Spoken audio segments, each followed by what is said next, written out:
When my parents moved a couple hours north of San Francisco to retire, all of us offspring complained it was too far from the city and too sleepy. It's funny that my dad thought this was the gravity apple capital. Then, during one extended summer visit, I started taking my camera out looking for stories. Look at these apple trees. And I began to discover that their new county was an epicenter of a growing underground movement.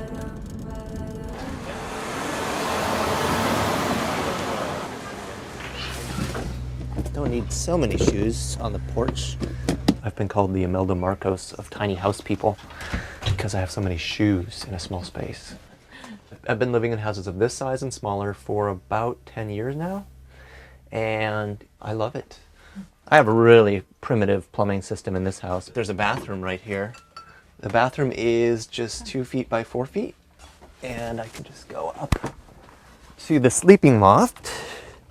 When I went to interview my first tiny house person, I had no idea I was about to enter a parallel universe, and that I would become trapped here for several years to come. Take me down the rabbit hole, I will follow, I will go. Like any other teenager, I want to move out. You can move this and park it and live in it whenever I want. Join the fun, it'll never end. 2 by 2. It's a house that's mobile. For me, it just made sense because I don't own any land yet. This is still a construction zone. Land is so expensive around here. Like, I don't have access to that opportunity. What do I have access to? The dump, to Craigslist. These are free windows, all of them. So in this house, there's no plywood because I couldn't find any plywood in the dump.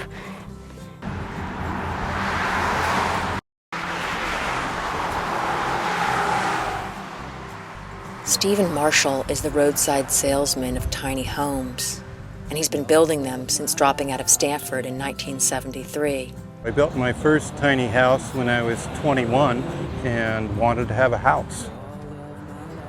And this one here is a house that we call a room of your own. I'm going to quote a friend of mine, Michael Jansen from the Tiny House Design blog. I was on the radio with him this morning and he said, you know, the tiny house movement is not a fad. The McMansion was the fad.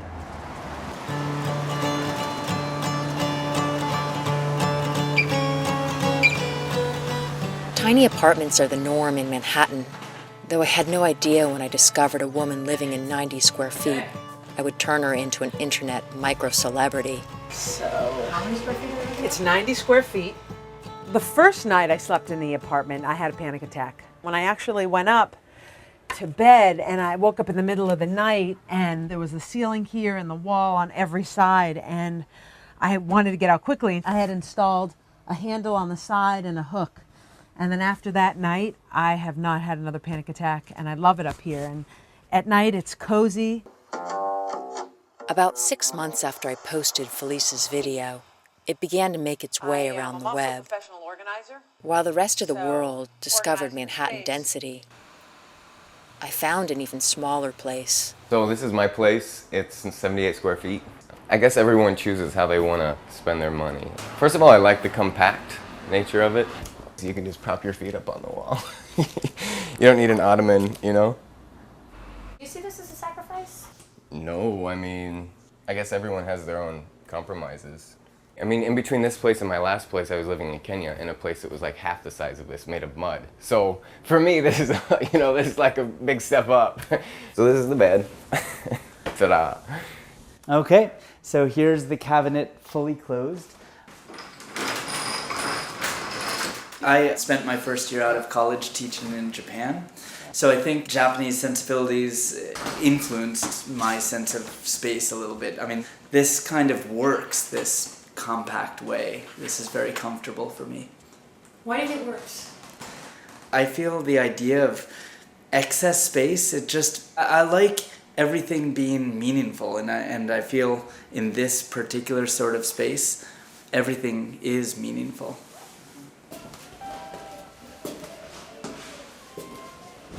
Yes, that's it. It's kind of like a house on top of a house. It's actually something you come in and you don't realize what's actually all hidden in the wall. It's full of surprise.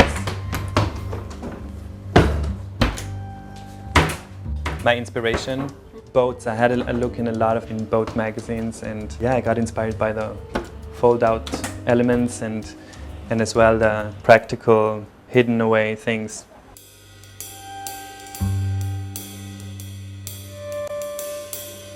I thought I can definitely live in something like this because at the end of the day, what do you need for living? You need a nice, comfortable mattress and nice, clean sheets and running water, shower, and a stove to cook something. That's actually what you need. You don't need so much more stuff.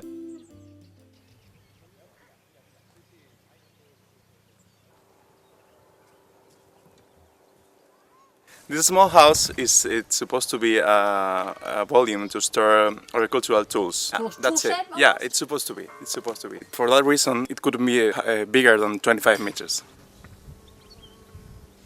Bueno, pues esto es una casa de aperos y como tal la tenemos. Lo único que hemos hecho es adaptarla para poder dormir. What we try to do here is to use all the space and trying to leave free the central space. El baño es pequeño, pero que justo esta es la medida para estar sentado, nunca de pie. Es mejor para la próstata.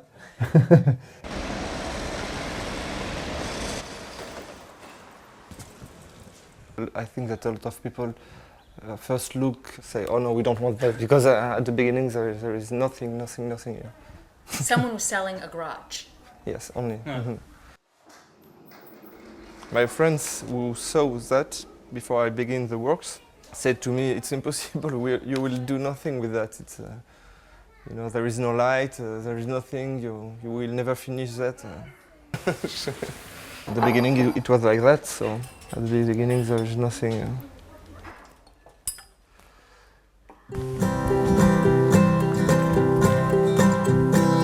Take me down the rabbit hole, I will follow, I will go. Come and gather all your friends, join the fun, it'll never end. Il y a d'abord ils ont creusé le grand trou, c'est un troglodyte de plaine, ça s'appelle, avec des galeries, des caves, comme celle-là. Et ils ont retiré la roche, les blocs de roche, pour construire ailleurs des maisons. Voilà. J'avais arrêté de travailler, I stopped my work. I had no house. A house like this is not expensive to buy.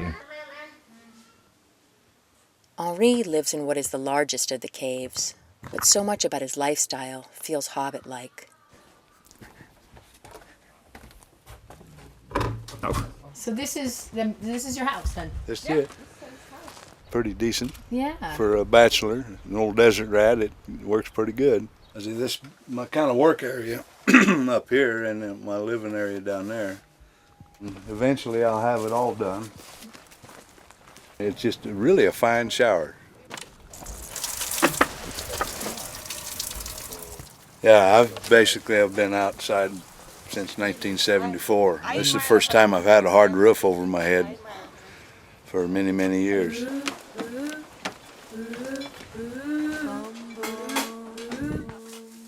Buying a boat is affordable, but it's also a lifestyle. This is my galley or my kitchen. It's a pretty awesome spot to live.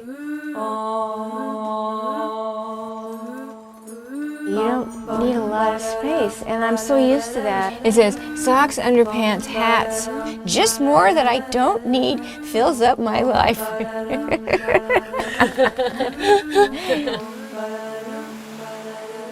I just love these little houses. You can see quite clearly 20 feet square, They're like little milk cartons you get in the cafeteria in elementary school, the same little cartoon shape of a little house. It's got everything you need.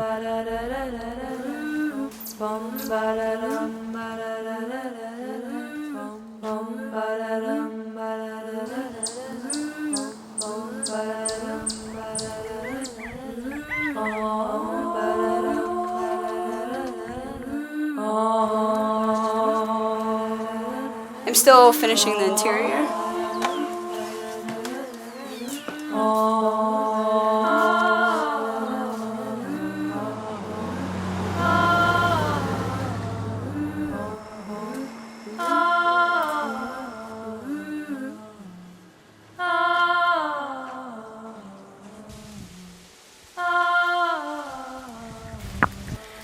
Voilà.